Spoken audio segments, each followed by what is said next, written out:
Sarah had ventured deep into the mountains for what was supposed to be a peaceful solo camping trip, a chance to reconnect with nature and escape the chaos of everyday life. Her friends had warned her about the area, sharing tales of eerie happenings and mysterious sightings, but she had brushed them off as myths and legends. Now, as night descended and the fog rolled in, she found herself regretting her decision.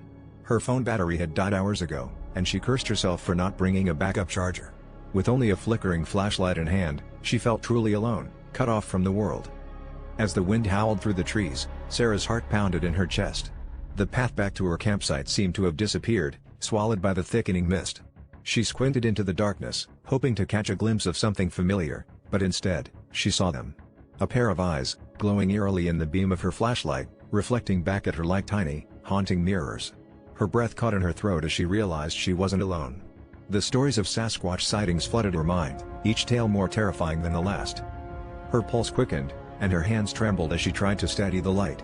The eyes remained fixed on her, unblinking and unyielding. Sarah took a cautious step back, her foot crunching on the underbrush, the sound echoing through the silent woods. She knew she had to make a choice, stand her ground or attempt to flee. But where would she go?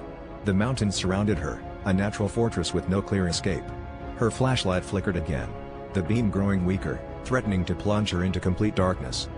In that moment of panic, she remembered the small emergency whistle attached to her backpack. It was a long shot, but it was her only hope.